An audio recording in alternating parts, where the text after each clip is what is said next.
you are about to receive the state budget, and you're also about to get some controversial bills. And involved in all of this is the State Police Association is saying that the reform bill that landed on your desk is, shall I say, completely misses the mark. It's too expensive. But more importantly, there's a lot of things in that bill that are not what you have proposed. For example, where do you stand on putting limits on qualified immunity for police officers?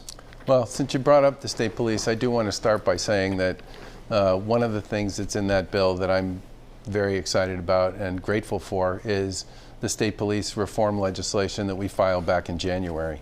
There are many other elements to the bill, and obviously we filed our own version of a police reform and accountability bill back in June. We're still working our way through it, but honestly, the fact the legislature included virtually word for word all of the things we were looking for with respect to state police reform, I thought was terrific. What about qualified immunity? Look, we're going to work our way through this thing from one end to the other. We're still doing that. I think it's important, given the significance of this issue, that we make sure we get it right. Mm-hmm. And many of our colleagues in the legislature didn't have a heck of a lot of time to look at this. In some cases, less than 24 hours. And we're gonna take our time and make sure we get it right. But what about banning there's a bunch of stuff in there that we're pretty excited about. Is banning facial recognition something you're excited about? That's a good example of an issue that we think we really need to chew on a bit. I mean, I do want to make sure there's a commission that's created to study that issue in the bill, which made me wonder why it was they also chose to ban it at the same time. I want to make sure I understand exactly what's being banned, and if there are purposes in which this is used to save lives and protect people, I think that's an important element in this, and I want to make sure we understand it. There's another bill that's about to land on your desk. It would clarify and expand abortion laws here in Massachusetts. Parental consent lowered from 18 to 16 years, and some abortions would be allowed before 24 weeks.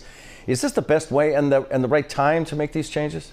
Well, first of all, we've worked very hard with the legislature on a collaborative bipartisan basis over the past several years to significantly improve our laws in Massachusetts with respect to women's access to reproductive health services. And I'm incredibly proud of the work that has been done there. And I did say when this all came up that I thought it was unfortunate that a major policy initiative was in the budget, which we had been told several times by members in the legislative leadership they weren't going to use the budget as a policy-making vehicle. This issue literally landed, this bill landed on our desk yesterday. I don't even know at this point if the House or the Senate version is the one that got through or if it was some other version. So, I mean, we'll take a good look at that too. But as I said before, Massachusetts has done a lot of important work on this issue over the past few years, of which I'm justifiably proud. Governor Baker, thank you for your time.